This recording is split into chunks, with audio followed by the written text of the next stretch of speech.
Hey, everybody. I am so excited. We have got the famous Q online. Thank you, Q, for joining us.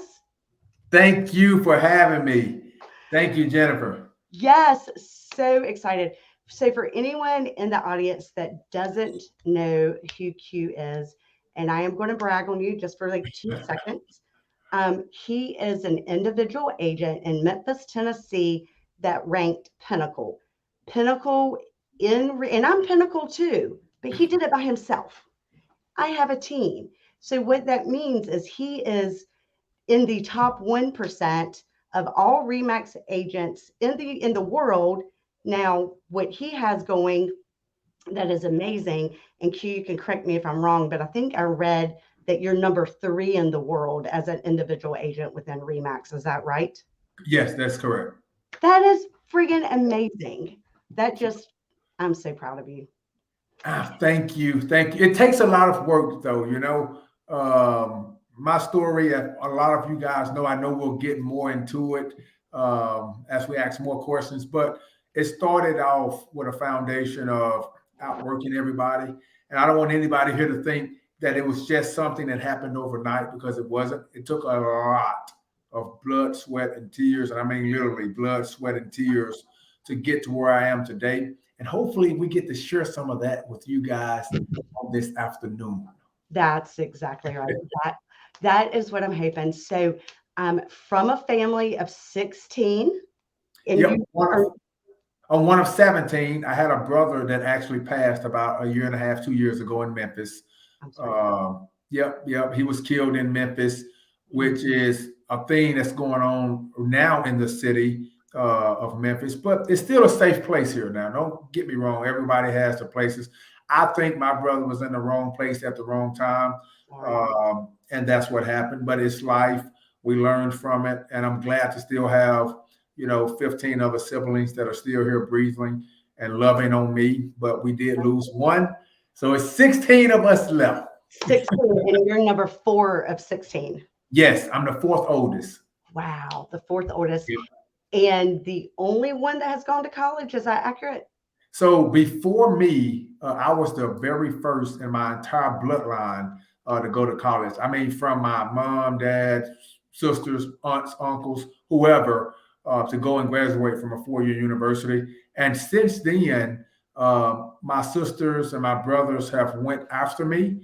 Then I've had cousins to go after me. My aunt actually went back to college and got her degree. So there's been folks after me that have done it, which is awesome that we started that positive trend within my household. But it started from, I got an athletic scholarship. If I did not receive that scholarship, I don't think I would have went to college, people, because I come from nothing. I come from a very, very small town, a very large family that, we didn't want for anything, but we didn't have all the extras. And the extras included enough money to send kids to college. So I was fortunate enough to work my way into a position in order to get a scholarship that paid for all of my schooling, which was very, very nice.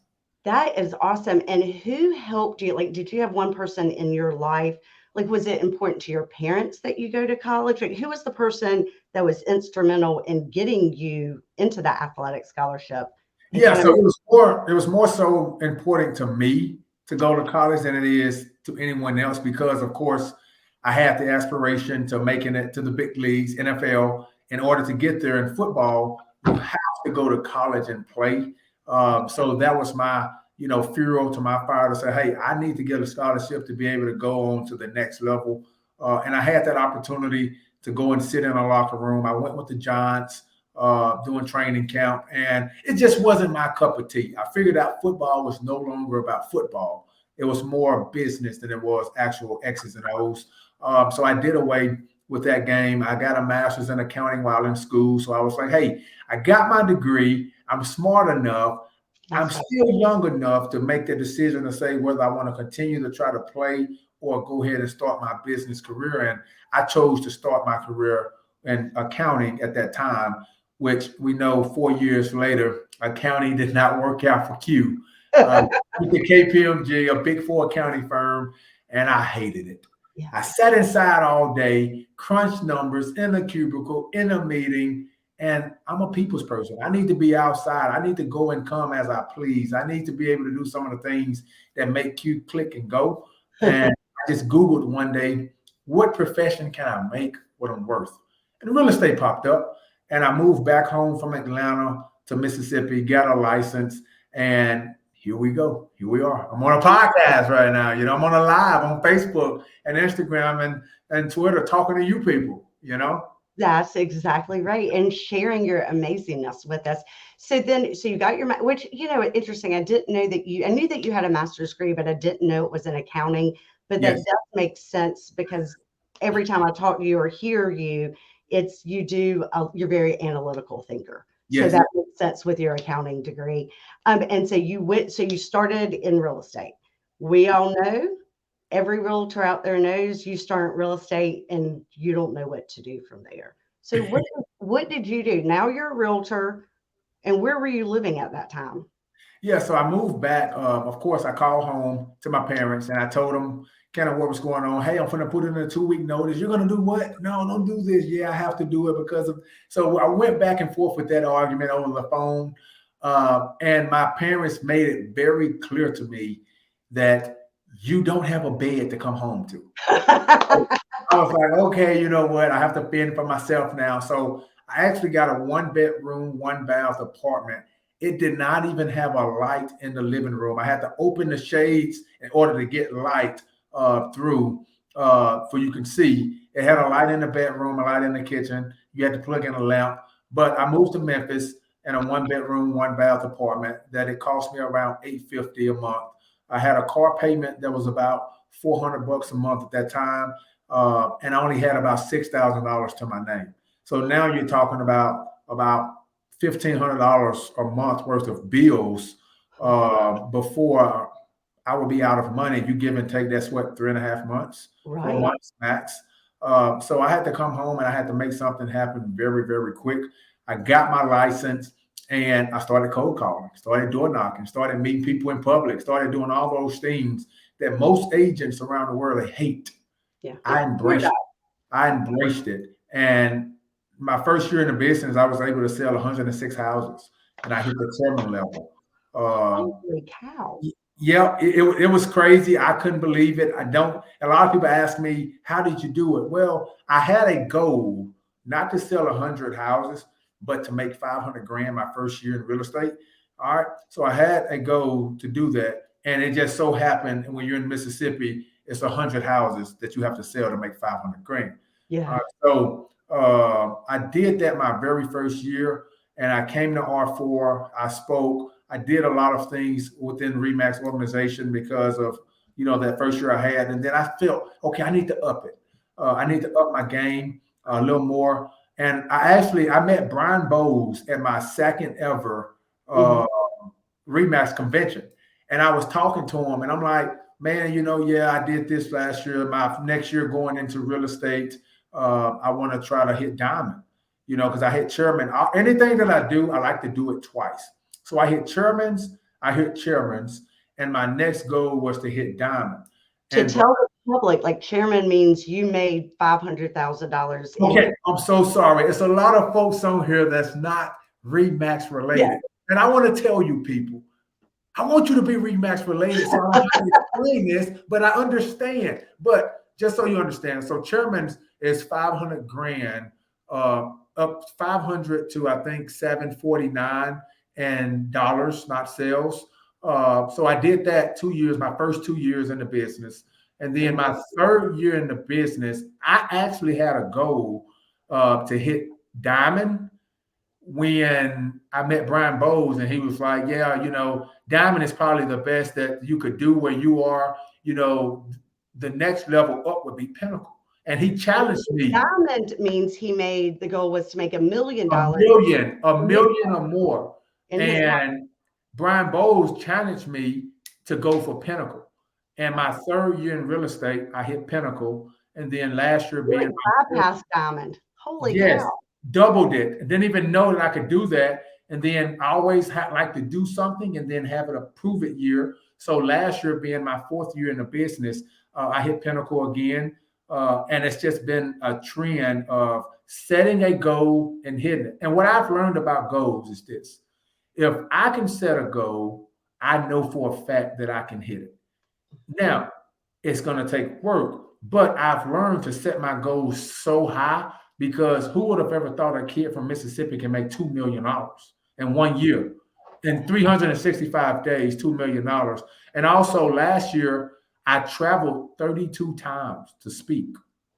So Wow. I set my bar way too low the year that I did not travel that many times. In Mhm. order, who knows if I would have set the bar to 3, 4, 5 million, I probably would have hit it because I had more time to work with. But I set the bar so low in my mind that I kind of set myself short. So I always tell people, man, set the bar as high as you can ever imagine. And if you fall short, that means you set the bar at the right level. That's Anytime you hit a goal, it's not good. It's right. terrible. It's That's right. because you set the bar way too low. Yeah. I think just 4 years where the lowest you made was 500,000 in commission, and then 2 years in a row to make $2 million as an individual agent. I just want to pause for a second, let that sit in, because that's flipping amazing, Hugh. That is It, hard I work. mean, it's amazing coming from, the life that I live now, but also where I come from. I still live off $40,000 a year. Still to this day, right now, I stay in an apartment. I don't have a nice luxury house. I still drive my same car from college. Uh, but I made it my business in order for me to do some of the things that I need to do in life. I had to be able to start to invest early. Yeah. All right. So I didn't buy any houses my first year in the business. I didn't buy any houses my second year. My first time buying a house was a year and a half ago. Uh, And now I'm up to 42 houses, no mortgages, all paid off. And my goal was to get to a point to where me as an agent, I can leverage myself out of the business when I want. yeah. How many agents out there who've been in the business 5, 10, 15, 20 years, who they look back on their life and they say, hey, I should have started investing early? To all the young agents out there, or the agents who's right, who are still having time, that's maybe 5, 10 years in the business, and now you have extra dollars sitting aside. At what point, I want to challenge you, at what point will you say, someday I'm not going to ever sell a house again, because I'm not going to want to sell a house. All That's right. right. I'm going to be to a point to where I've invested my money in the right places, to where if I don't sell a house, I'm fine. And what I started to do is, early on, I go broke every single month, literally every month. I have commissions come in and I spend it. I buy a house. I have commissions come in, I spend it, and I buy a house, to the point to where we've did that, and I've grown my portfolio to over 500 grand a year just in rent. That is amazing. So, and I know Michelle is one of the ones on my team, and Yep. she's wanting to know about what made you start investing. Yeah. So it was a thing where, One thing I heard, what I heard is that you're keeping your expenses well within means. Your personal expenses are still 40,000 a year with your yes, house and your car and your life, right? So yes. you're not So living large. So what I do is, and my motto is, I want to work and grind in my 20s. So I set a goal when I started buying this. I wanted to have 30 properties by the time I was 30. And that was for me an indication of buying a house every year since the day that I was born, if I can have 30 by 30. One of my goals is every single year, once we start having kids, my wife and I, which we don't have any kids now, I want to buy them a house every single year until they're 18 years old. So when they get to the age of 18, then they can turn over and they'll have an established business. They don't have to work how I did from the bottom. But how did I start investing? I had a guy who I met, and we was talking about some land that he was trying to buy. He was trying to buy 40 acres, and he was telling me he had 100 houses. And I was like, yeah, bullshit, man. I'm sorry. I'm on Facebook. I can't curse. Sorry. But Right. I'm You're like, good. BS, man. No one in this world has 100 houses. He takes me around and he's showing me, we're probably at a house 20, 30, 40. And I'm like, okay, this guy might have 100 houses. And he showed me his spreadsheet, and it opened my eyes to, that's the different level of investing. So I started to follow his trend. And that's an agent here in my market that I really, really look up to, who at one point, I think he had up to like 60 some houses. And my goal was to catch him as fast as I could, which I'm only like 15 houses behind him now. So I'm like, okay, I'm catching him. But his motto was he buy cash and he keep them cash, and that's his retirement fund. So he don't have to worry about the bank coming back and taking them from him. Yeah. And a lot of people, they tell me, Q, you should leverage, you should use the money and buy more and buy more. And I tell people all the time, I don't have a headache when I go to bed right now with those properties that I have, because if they pay on time, perfect. If they don't pay on time and they just pay later in the month, they're going to pay $150 in late fees. But let's just say this COVID thing happens again and everybody cannot pay. That no one can come in and take my properties from me. The least thing that can happen is I'll make half of what I was making a month from my rentals until the market picks back up. So I say, if you want to leverage, leverage. If you don't. How I started was I would only buy what my money could buy at that time. And over the last 2.5 years, of course, it's been a lot more than what it could buy. And I've bought as much as I could, And I'm to this day right now, I don't have enough money in my bank account right now to do anything. So I can't buy anything right now. Let's be clear. You told me you were 29, so your goal was to have 30 homes. 30 homes. Right? 30 by 30, but you're 29. You just turned 29 a couple of weeks ago. Yep. Happy birthday. Thank you. And you have 50 homes. Is that correct? So I have 42 right now, and I'm in the process of selling some stuff off right now, but I have 42 that I own right now. And awesome. Yeah. You've like you said, you have beat your goals. I have hit my goals, and I've changed it so many times to where, I say, hey, I want to have 30, and then I have this, and now I've changed it to I want to catch Mike, I want to get to 60. And at some point I'll have 60 because I'm so committed on buying. But I say I was going to do this until I was 30. So I'm going to buy as much as I can until I'm 30. And then at that point, that's when I'm going to shift my focus on catching myself up to get my kids, before I even ever have them, getting their lives in order ahead of time. So, yep. That's absolutely amazing. And I see that Jorge is bringing us back into like real estate and wanting to know your track system. Do you still track your numbers? How do you, because we all know real estate is extremely hard, and you in such a short period of time are a true legend, and you should be a worldwide legend, and you should be. So how are you doing it daily? Yeah, so I still track my points, 4 points a day. Nothing changes about that, which is 4 points is a contract, 2 points is a listing agreement, 1 point for showing a buyer a house. You get 1 point per buyer, not 1 point per showing. And then a half a point for me, potential customers looking to do business within 90 days. All that stuff is still the same. I have some other things kind of going on right now outside of real estate that I'm kind of shifting, but every single day I'm still chasing those points on top of doing some of this other stuff. I'm still traveling, I'm still speaking. And then my wife, she just moved back home from Nashville, which is awesome. So I'm making sure that I'm being a great husband at home and supporting all the things that she needs supporting in with her moving back home. So to me, those points, it comes naturally now because of all the conversations that I've had in the past and all the conversations that I'm still having to this day. I still door knock, I still cold call, I still go to the local grocery store and I talk to people. I'm still putting on events within my marketplace, the cheesecake deal, the burger place, the pizza place, whereas I give away the first 500 people that come through the door, get the free box of pizza. But that enables me to meet 500 people in one setting. And, we talk about numbers and we talk about having your expenses and all that. So on $2 million, it was over 2 million, but let's say at 2 million, my expenses last year total, I'm talking about everything that I spent, was less than 100 grand. Wow. And that was on decline events, that was, salaries, that was everything. So I have my stuff in order to a point to where I spend it by quarter. I try to spend about $5,000 a quarter on outside activities, meaning like the events, the barbecue that I probably put on this spring with my dad. We'll all get together, we'll barbecue, and we'll have folks come and eat for free, and we'll have a good old time. Wow. Little stuff like that within my community goes a long way.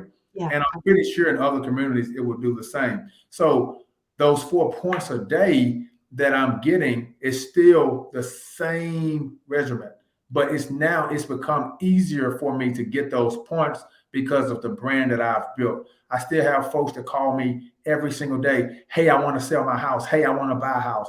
I still have agents around the country that says, hey, Q, we have clients in your area that's potentially wanting to buy and sell houses. I give folks here VIP treatment. There's no other agents in my market that have moving trucks. There's no other agents that have their own contractors that does all the punch list work and anything, the renovating that they would need done to their house. I have a concierge service here. Whereas if your house needs to be remodeled, I'll spend my money to do it, you know, and we'll get it as pretty and nice as you can as long as you have the equity there. Because I'm telling folks that I believe in, if you sign me as your agent here in my market, that I'm going to get the job done. I'm willing to put the money in to get your house more value.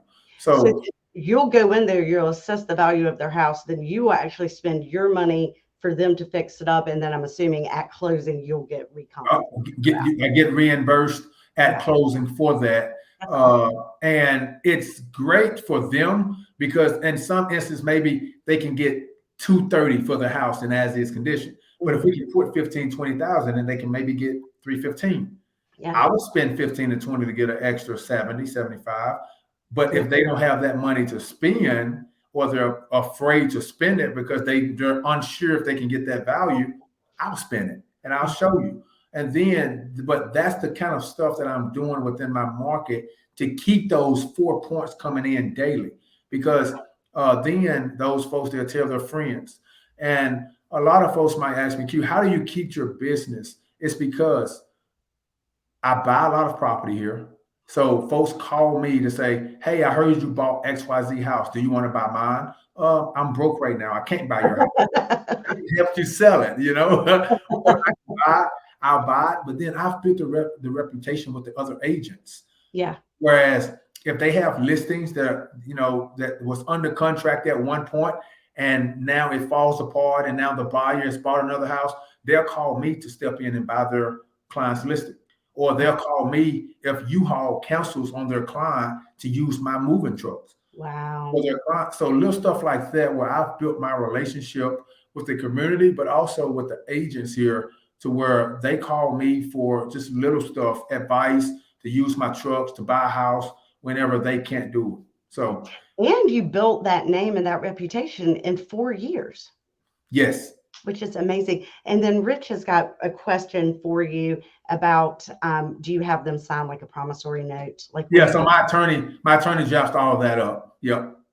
Very smart. He handles all the legal part of it. But here's the deal. And like I tell my attorney, I really don't need it. He says I need it because I don't work with people that I think is shady people.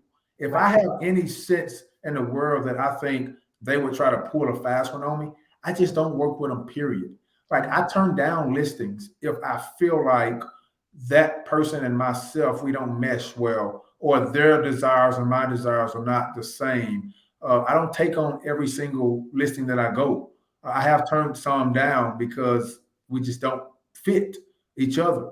You know, some of the things that they want me to do, I'm not comfortable doing. Some of the things that maybe I want to do that they're not comfortable doing, which is no hard feelings, but I walk away from some. Which I think gives you, I think that's too, because you are confident. Yes. Because a lot of agents and a lot of new agents certainly would not have that confidence. I mean, they are struggling. So for you to have that confidence to say, hey, it's not a right fit, is pretty amazing. Yes, ma'am. And go ahead. What's the average price point of the homes in your area? So it used to be around 225. With after COVID, that bumped that number up. It's now around 295, 300 is the average price point here. For investment property, you can still get stuff under 200. So at 300,000 on average, and I am not the mathematician, definitely not the accountant. how many homes is that a year that you're selling to get $2 million in commission? So I sold 307. That's amazing. By himself. Keep in mind, by himself. I think that's absolutely amazing. That means you have systems in place.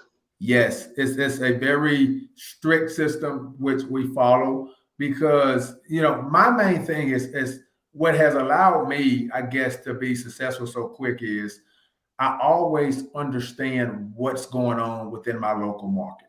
Yeah. For example, when I first started in the business, I searched in my MLS like all the cash sales. Mm-hmm. I figured out which agents was dealing with the cash buyers, and I would call those agents and say, "Hey, what is your client looking for?" And I had a long list of all their wants and needs. So when I was cold calling and door knocking, I was cold calling and door knocking for a product that I knew the market needed. Wow. When the market changed, whereas the hedge funds, they left, I was now in charge of having all this inventory just coming to me. I knew the market needed listings.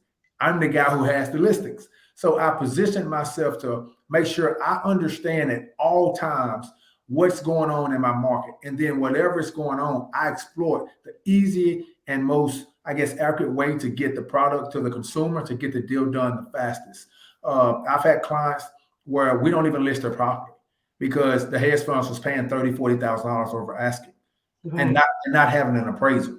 So there was a time where I could run up there and I was making phone calls and calling and talking to people to say, "Hey, look, if you want to get the most you want to get for your house right now, give me permission to sell it today." And I go to the funds and get an offer and bring it back to them the next day. And they're like, "Holy crap, they're going to pay me what for my house?" "Yes, sign, let's go." So, but I understood that they were doing that because I was making those calls to those agents trying to figure out what it is that their clients are wanting. Well, I think that is, to me, very cutting edge, right? So everybody tells you to, to call expireds, to call past clients, to call any, databases and all that. But I've never really thought about calling listing agents that are in a certain market and represent a lot of cash buyers. And that's brilliant. So you're truly a matchmaker, but you're matching people that on one side are not your clients. Right? Yes, and I'm doing a lot of it of not my clients, where a lot of agents are. I have a group text, a group chat with like 40 agents or so, where I check in with them, they check in with me on what it is that their buyers are wanting, or if they have stuff coming available. But I'm more so in that chat to see what buyer needs they have, so I can go out and find the listings. But another thing that I do is I put the tax assessor in alphabetical order. And I focus on the people that show up 10 or more times on the tax assessor. So when I put it in alphabetical order, it shows me what everybody owns. I only call the people that owns 10 or more houses now. Wow. So then what happens is either they're looking to add more to their portfolio, or they're looking to sell all 10 or all 20. I had guys to sell 70 properties at one time. I got a guy in November who he has to wait, who I sold it to him like a year and a half ago, which November will be his 2-year mark, where he's going to sell 71 doors. And we already have the buyer just sitting and waiting for the 2-year mark to hit. Wow. Because I called around and was asking, "Hey, are you looking to buy more? Hey, are you looking to sell all your stuff?" And this guy, "Hey, I'm looking to buy more. Hey, I'm looking to sell more." Match. Wow. That's awesome. But do you have because how do you, to me, in my mind, I'm like, holy cow, how are you keeping up? You must have spreadsheets or something. So I'm the guy where if you was to come in my office, you would say, "Holy crap, he's messy." Yeah, that's me too. But I know where everything is. Like I can show you this tablet here, and it's stuff that I've been writing today. Like this was like 4 or 5 days ago. I'm sitting here calling, I'm taking my notes. It's still sitting on my desk, and I know everything that's on there, and I keep them. And when I'm done with it, I throw it in the trash or I put it in a folder. But for the most part, everything is done off of my phone. Yeah. I can save a contact. I can add it to my calendar. Hey, check on XYZ. It'll give me a notification. It doesn't cost me anything. Right. I still don't have a CRM to this day, which is, I'm not bragging about this, dumb. It's crazy, I know, but it's the system you use is what really makes you successful. Yeah. I use my iPhone. I pay that bill every single month. I'm going to have it. Whereas all these other systems that cost the money, I have to learn to use it. Then I have to actually log in something different. It takes me 2 seconds to put a tag on a contact and put it on my calendar. And it reminds me every single day if I wanted to, every week, every month, weekly, whatever. And I just do it as it pops up. So you say, hey, how do you remember? Because my mind is always in the game. Yeah. I'm always thinking about, oh, I talked to this person a month ago. I need to follow up with them. Or, oh, I talked to this person last week. I was supposed to call them Tuesday, but today might be Thursday. Let me go ahead and call them now while I'm thinking about it. Yeah. And, that's how I'm able to do it. Now, your poor wife, are you able to find that time to spend with her? So I've been lucky over the last 2 years when I've had my most incredible years that she was living in Nashville for PA school, which is 3 hours away from me. But now that she's moved home, like we went to Disney off of maybe she said on Sunday or Monday, hey, let's go to Disney Thursday through Sunday. And we went to Disney Thursday through Sunday because there's something that she wanted to do, which I know is important for me to stop what I'm doing and making sure that on her breaks that she's having the most time. But she's now back at rotations today, and she's not done until August, but she just moved back home. So I make sure, like now, I'll probably normally would go home 7, 8 o'clock at night. I'll make sure once I'm done with this, I'm going straight home.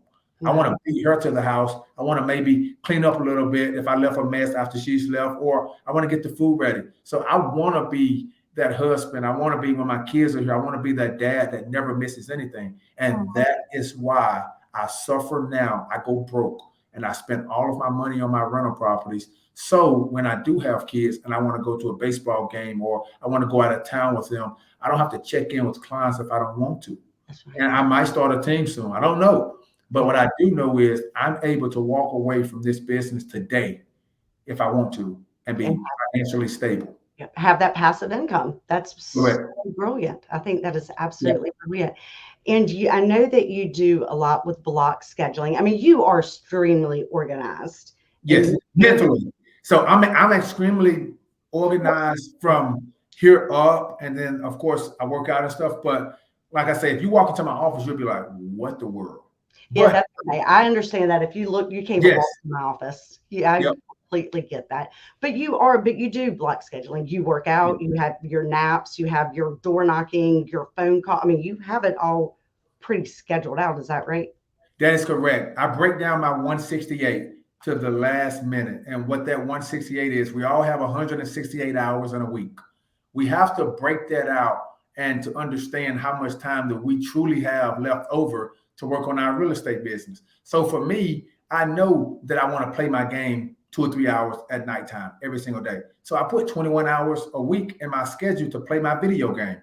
All right. I know I want to go to the gym. So I put, 8 hours a week to go to the gym. I know I want to sleep 7, 8 hours a night. So I put in my schedule. So then I come up with how much time do I have left over to dedicate towards real estate, towards going to my high school, giving back to the kids, towards going to this place, doing this, going out of town to speak.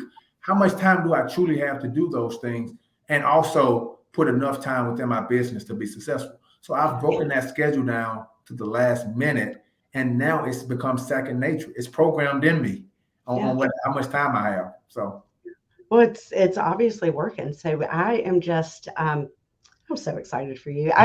When I heard that you got number 3 in the world, and I had met you several years ago, and definitely see you at all the conferences, and had breakfast with you and Brandy the lot, But when I heard you were number 3, I was like, ha! My cute go. Yeah. So it's an exciting thing. And I tell people all the time, if I was number 30, I would be the same joyful kid that walks around smiling, willing to help any and everybody. And if I was number 1, which I think soon I'm gonna punch that number 1 spot. But there's no question in my mind. But I tell people all the time, to me, it's not about that ranking. It's about all of my other things back home, all of my ways that I'm setting things up in order for me to be successful long term, well beyond the gram of selling real estate. Because I tell people all the time, I don't only want to be known as the guy that sold a lot of real estate. That is not my story at all. And I want to do different things. I want to go out and try different things, which I will do.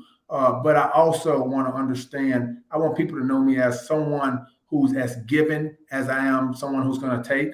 I'm always there. I'm supportive of everybody's dreams. I want to see everybody win. If there's somebody out there that can beat me and it will make the world to them, I want to help you beat me, because it only makes our brand a lot stronger when we have people who are reaching out and helping each other climb to the top. And that's the type of person I am. And that's the type of person I will forever be.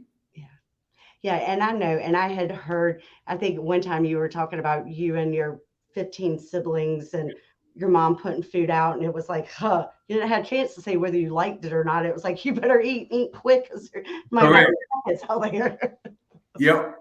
Yeah, you better eat or you won't have anything to eat, because I'm telling you, I have a brother who, if there's food on the stove, I don't care if it's one piece of chicken or 10.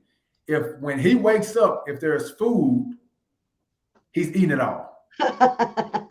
So, for me, we had to grow up, whereas I had to be aggressive. I had to be loud. I had to be heard. I had to be seen. I had to make sure that I was as confident as I could be, or else you would get taken advantage of right there in your own household. And that was not going to be my story. And I can look back and I can say all of my siblings, we all have that trait, but we're all not business oriented. Like I said, 4 years ago, I knew nothing about real estate. I knew nothing about business. I learned 4 years ago, people, that when you go out to eat at a restaurant, the apron that they wrap the silverware in, you're supposed to put that in your lap. I learned that 4 years ago. I've never done that because we never went out to eat in public like that. We would cook our food at home, eat on paper plates, and we would throw it in the trash when we was done. No, nothing going in our lap. So I had to learn that stuff.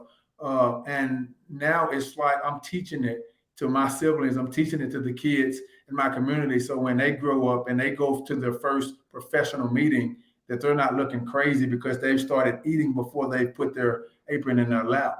So little stuff like that is what I'm here to do, is bridge that gap. I know a lot of folks, they see Q and they say, Q hit pinnacle, Q hit pinnacle, which is perfect. But I also want you to understand that Q wakes up every single day and works, but he also wakes up every single day looking to give back in some sort.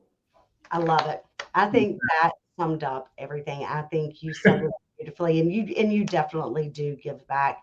And I've heard you speak multiple times about all the different ways that you give back and who you give back to, and how you truly want to be a mentor and an inspiration to the people that look like you. And I think that's amazing. Thank you so much. And I am just appreciative of your time. I don't know what time your wife gets home, but I want you to get home in time. Okay, we have time. You're good. Well, fabulous. So, anything else? Do they have any questions that I missed? I know I saw some stuff pop up at the bottom, but I was so focused on you and what you were saying that I didn't read. So, is there any questions out there that maybe I missed? Maybe you guys are wondering. Ask me. I want to make sure we answer those questions.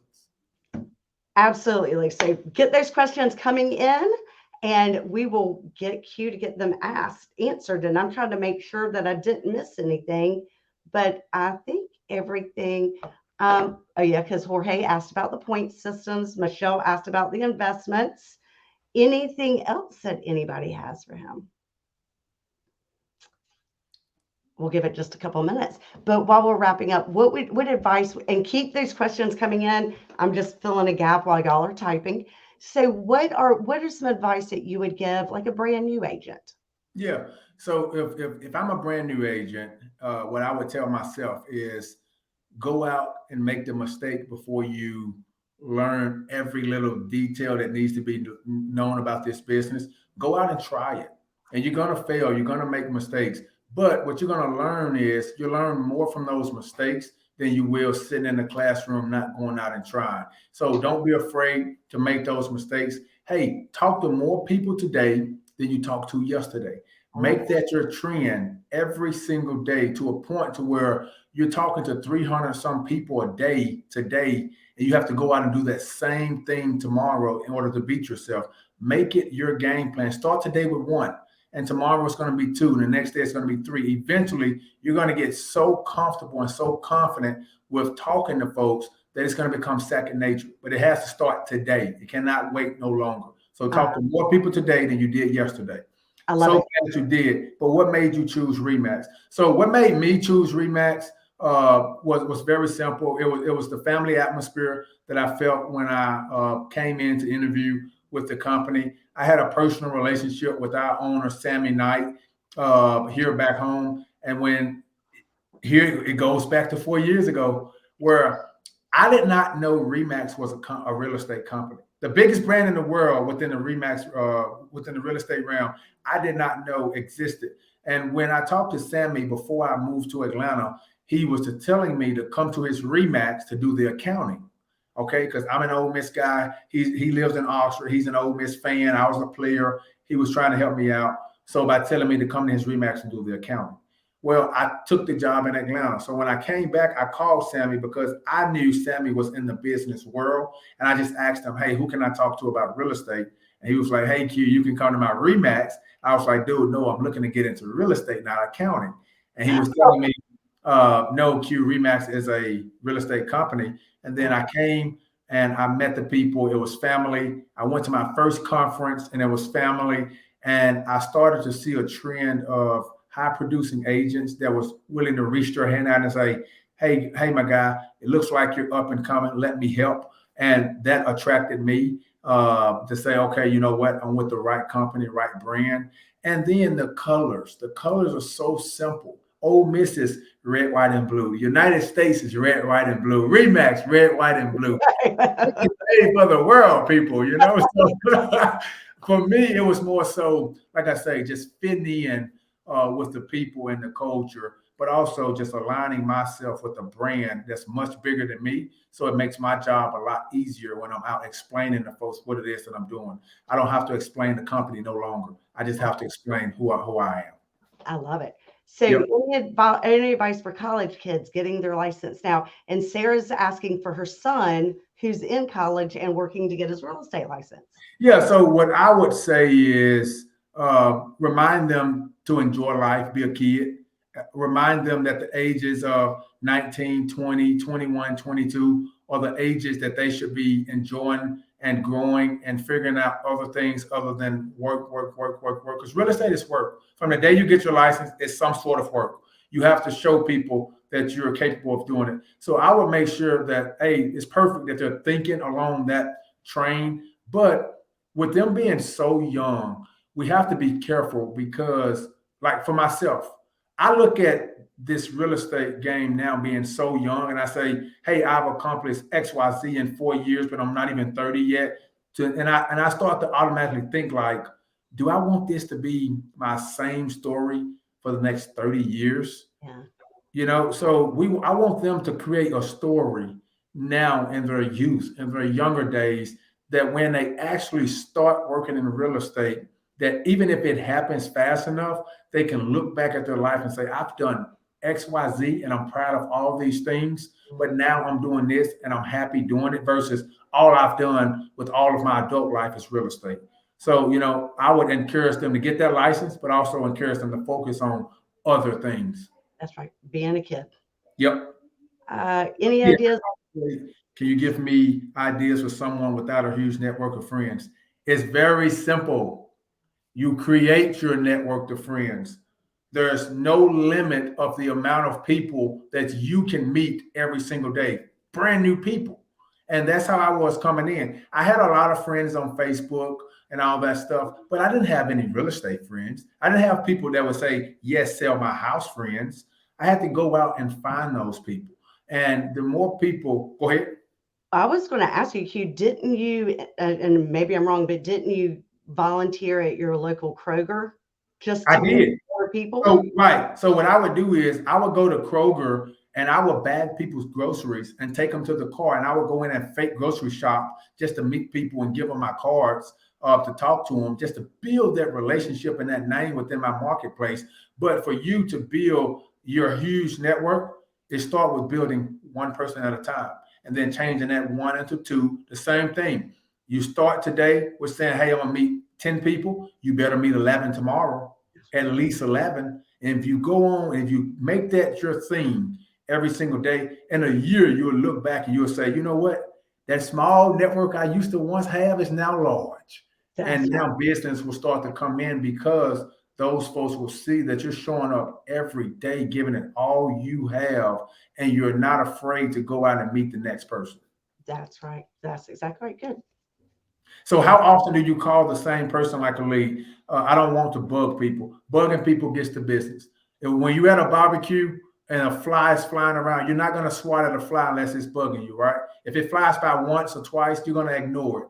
But if it continues to come, that's when you're going to start paying attention to it. If your brakes are continuously squeaking, you're going to pay attention to them. If they squeak one time, you're going to never ever think about it again. If the doorbell rings once, you might not get up. But if somebody's there spamming it, you're going to go. So don't be afraid to be the pest, to be the bug. Because the bug sometimes get that attention that it needs.